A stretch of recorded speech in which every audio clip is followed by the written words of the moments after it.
Hey folks, BlackCross here. Welcome back to another deep dive into gaming edition. It's been a while since I've done these things, and I do want to continue doing these things because these aren't just mini reviews of how I feel about the game per se, but these are more or less like small stories that I've had built up for quite some time. So basically, these are just games that I've enjoyed talking about to some degree. Admittedly, I believe the last deep dive into gaming, I talked about Nier Automata, and I know a lot of people didn't care much for that one, and I do understand why. In fact, for some people who have put comments on there, which none of them have been rude, if nothing else, they've been very much helpful insights. In fact, I didn't even realize what I've missed out in terms of like, hey, this is how Nier Automata technically works, this is how the director works, and here's something you might have missed out in terms of Nier Automata. And while that's good and all, that's good information to have, it didn't really still interest me that much. But that's something entirely different on its own. But this particular deep dive into game, and I want to go ahead and get back into subjects of games that I've enjoyed in the past. And this video kind of sparked up an inspiration for me. Mostly because of the fact that I was thinking to myself, I was like, man, I really want to do Shin Megami Tensei Nocturne all of a sudden. It's like, all of a sudden I have this impulse inside of me that's telling me you need to play through Nocturne again, you need to play through Nocturne again. And it's like, what's making me want to do this all of a sudden? It's like, this is crazy weird. And then all of a sudden, Super Butterbuns, for those that don't know who that one is, basically he's a YouTube content creator who's most famous for making video games for beginners. Like, for example, Kingdom Hearts for beginners, Final Fantasy X for beginners. He's done a number of things in terms of the area. And while he does put out good content all the time, his most favorited by a lot of fans are mostly the games for beginners. Which, understandably so, they are extremely good, they are extremely edited, and it's really fun to watch and listen to all of the different opinions that they use in terms of like, hey, this is how the game works, and here's what you should do to make it a little bit better. So, but he recently talked about it wasn't so much spoiler event, because I say he's going to do a video later on, but this is more of a critique video about how he felt about the game and what all he wanted to say before doing the actual video project itself of Nocturne for beginners, which I'm interested to see how that turns out. But when he talked about Shin Megami Tensei Nocturne, it was more or less of everything that I already either knew or stuff that I already felt about Nocturne, and so that particular video, I ended up liking really well because it kind of resonated with me in a sense. And what I mean by resonated is because Shin Megami Tensei Nocturne was one of those games where I jumped into it not thinking of what it was or what it could have been, knowing what I thought was, and then by the time I got done playing it, I felt extremely embraced with it. And I just want to go ahead and kind of do a little story to kind of explain what Nocturne kind of did for me.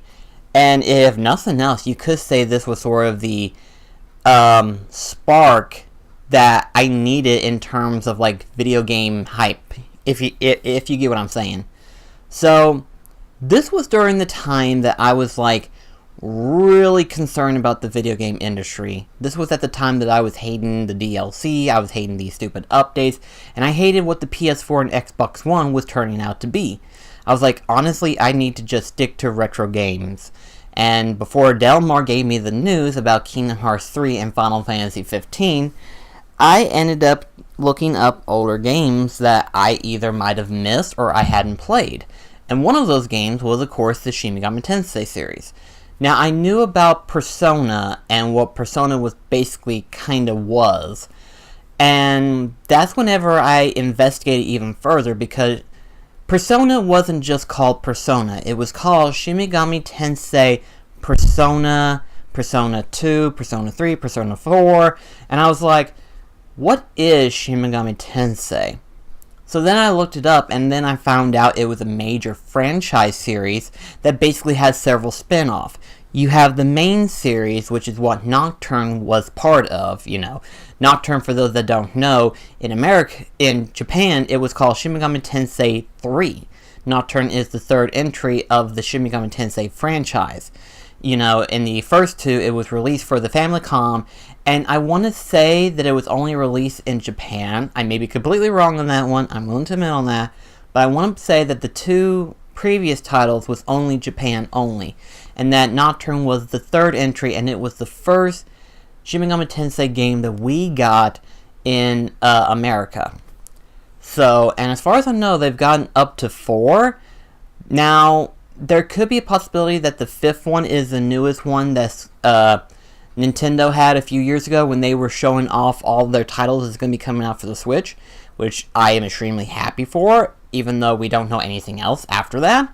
It's one of those things that's like, I wish we knew more. I wish we knew more about all this whole thing, because that was the only time we ever saw something like that. And it's just, I couldn't understand why we weren't seeing anything like this. It's one of those things that's like, okay, I know it exists, I know it's going to happen, but we don't know nothing about it. They showed off that one scene and that was it. It's like, details? Is this going to be a new Persona game? Is this another main entry of the Shin Megami Tensei series?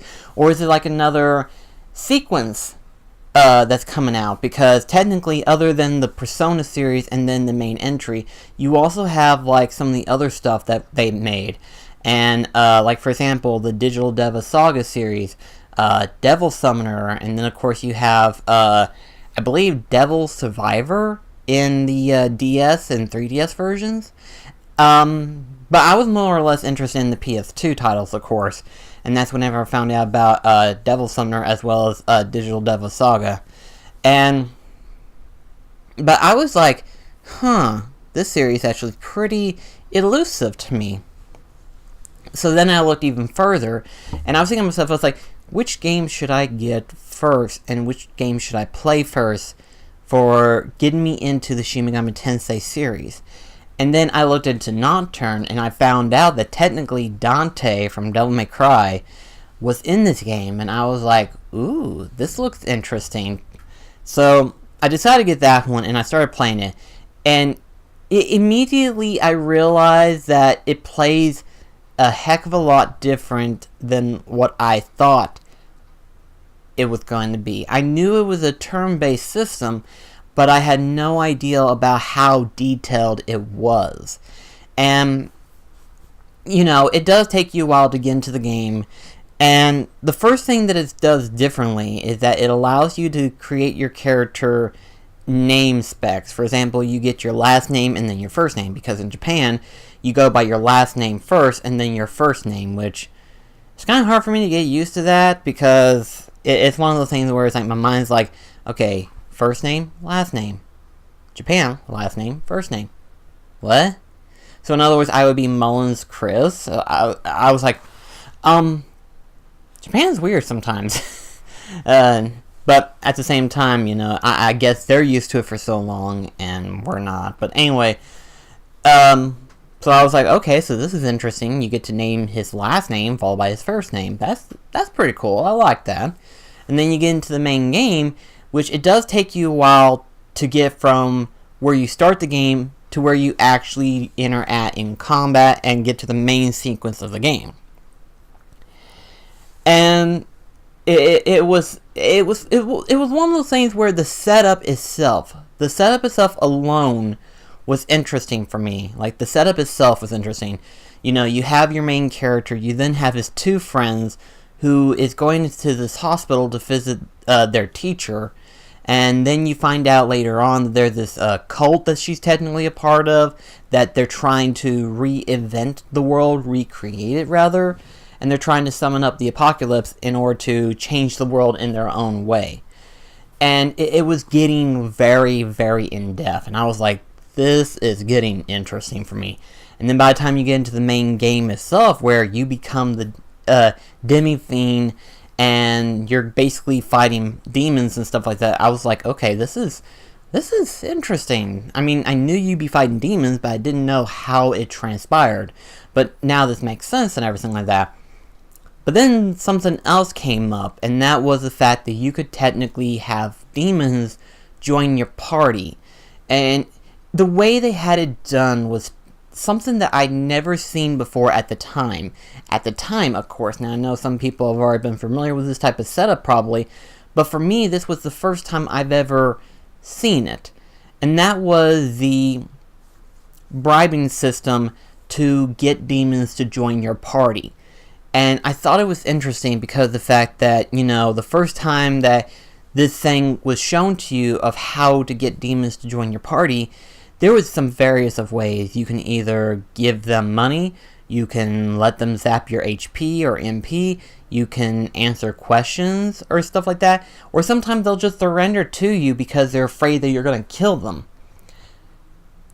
And it was one of those things where I was like, wow, this is in depth. This is actually really good. It's like, so if there's a demon that I want to get, I can easily ask it to join my party, but so long as I meet a certain criteria of critique, then it might join my party.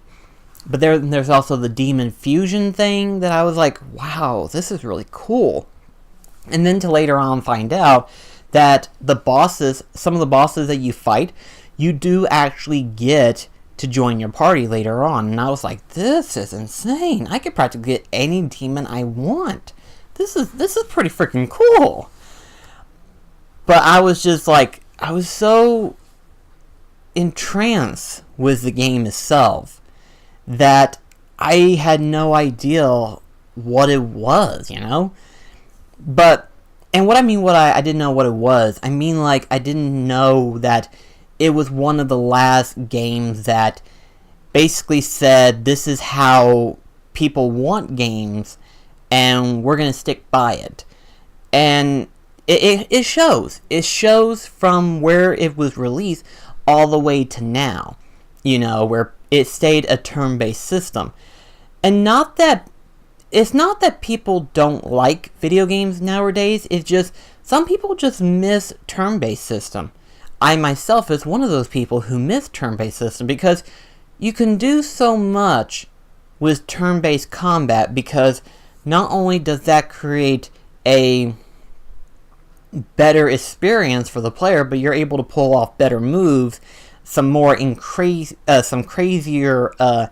techniques and stuff that you normally couldn't pull off unless you had a turn-based style for the video games itself.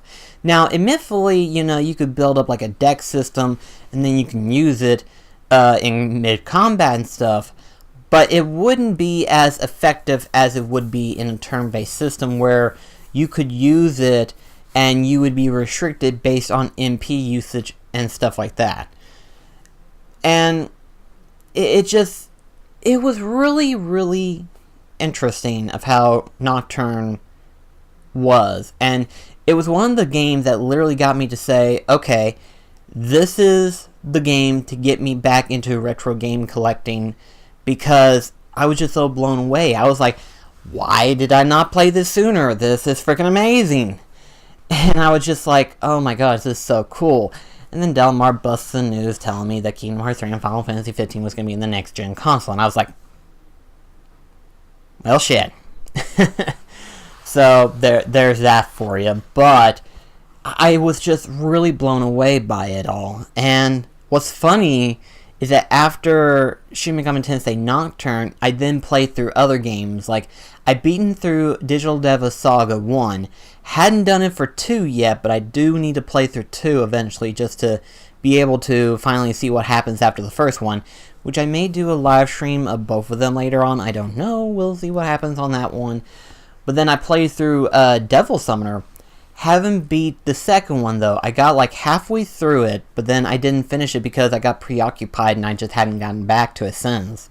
But the first one I did beat, and I was very interested in it.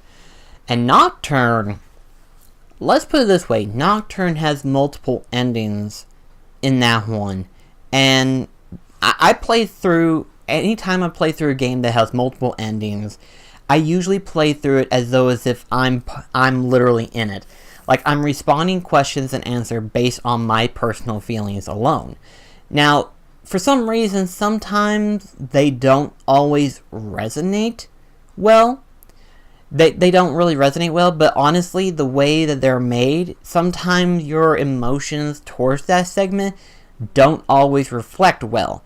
Like, sometimes some people will be a two-sided personality, and they'll be in the middle road of the story, and it's like, that's not what I'm looking for, but in reality, that's how the programmers wanted that character to be if you went that direction. And in my case, I got what I like to call the stagnant ending, where basically the world stayed the same and nothing happens, nothing changes, and it just resumed the way it is. Meaning that it stays the realm conquered by demons. Now, there is, however, 4 other endings. Well, 5 technically, my bad, 5 endings. 4 of them involving the same direction, but all differently depending on what you do. And then the 5th ending is what they classify as the true demon ending. So, that's something to consider, but the other 4 ending is the resolve ending. 3 of them is where you side with one of the 3 individual people who attained demon-like powers in order to transform the world into their own liking. And then you have your own resolve. And apparently I screwed it up to where I didn't get a resolve, nor did I actually get the other 3 resolves to join in. Mostly because I didn't like the other 3. The other 3 I was like, I saw where they were going, but they didn't resonate with me as much as I was like, I want to see what my resolve is, which didn't really resolve into anything, but I was like, I don't like these other 3 resolves, so I'm going to see what my resolve was, and my resolve was to leave it as it is, apparently. But I was like, I might have screwed up somewhere, but I'm willing to admit it. This isn't that bad. This isn't as bad as what I thought it was going to be, because most times whenever you see an ending that involves with you, per se, sometimes it doesn't work the way you thought it was going to be. But in this case, I was like, honestly, the ending isn't that bad. Record, I didn't get to see an ending that I wanted to see, but it was an ending that I was like, you know what, I can see where this is going. This isn't as bad as what I thought. But, sure enough, I was kind of like, this is interesting, actually. But the one thing I do want to try next time, whenever I do play through Shin Megami Tensei Nocturne eventually, is to get the true demon ending. Now, quick spoiler for you guys, because I already know about this because of the fact that I want to do this. It's insane, because some people who have already played it that far already know what I would have to do. It is an insane suicide mission.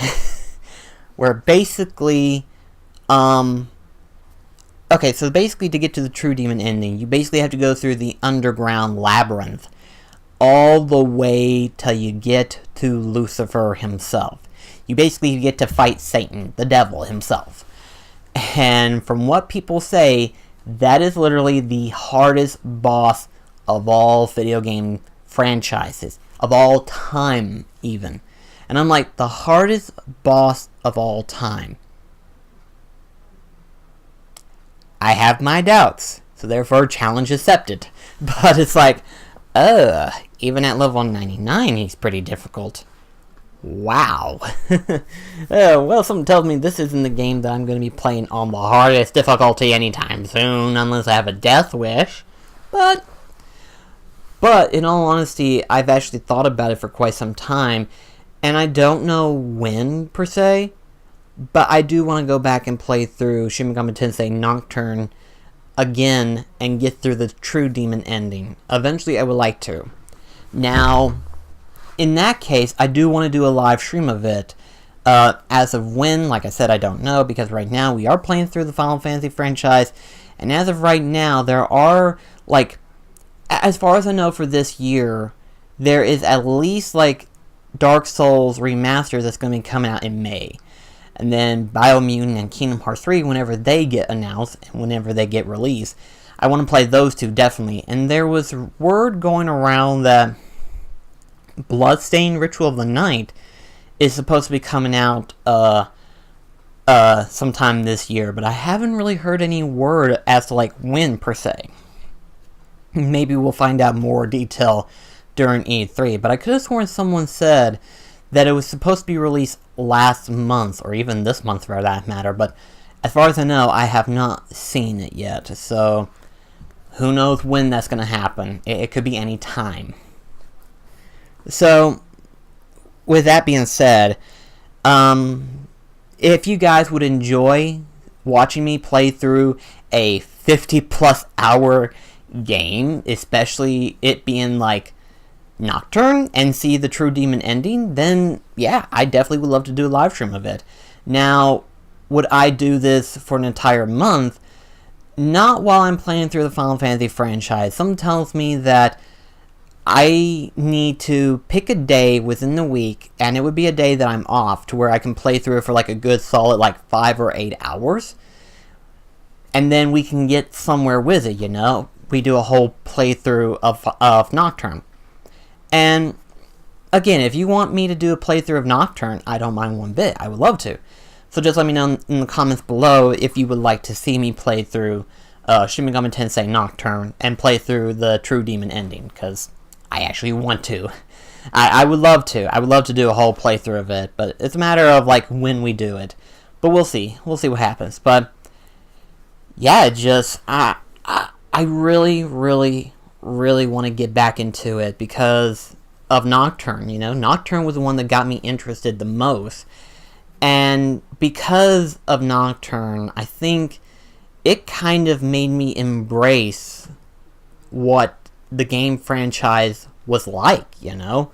Because back then, and I still have my doubts even today about how gaming industry does stuff. Because sometimes they don't do stuff the way we want them to, but then at the same time, we don't get to choose, you know. We get to control it with our money, but that's not how we want it to be. We want to be able to see these game franchises succeed and everything like that. And in some cases, they falter, you know. But the most we can ever hope for is that they learn from their mistakes. And trust me, whenever I say this, that's a very big hope, that they learn from their mistakes and that they can turn it around. Capcom was one of the few game companies, should I say, where they screwed up, but then they're kind of going back into the roots of things. I mean, heck, they're on the right track so far of creating Mega Man 11, so I guess that's the right track. I don't know.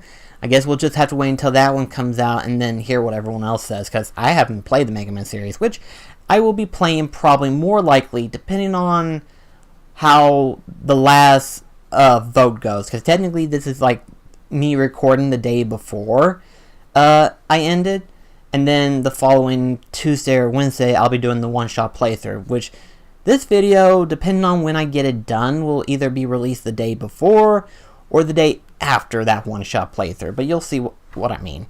But yeah, it's just Shin Megami Tensei Nocturne. I just got this urge of wanting to play through Nocturne again. And again, if you want me to do a let's play of it and you guys watch it and everything like that, I would love to. You know, that would be something that I would love to do. So thank you so much for watching. Let me know in the comments below what you think about Nocturne. Let me know what you think of what your personal opinions are. And what game did you start in the Shin Megami Tensei lineup? Did you start off with Nocturne like I did? Did you play any of the other titles, perhaps maybe even the Persona series for that matter? Let me know in the comments below, and I'll see you in the next one. Till then, this is BlackCross signing off. See you later, guys.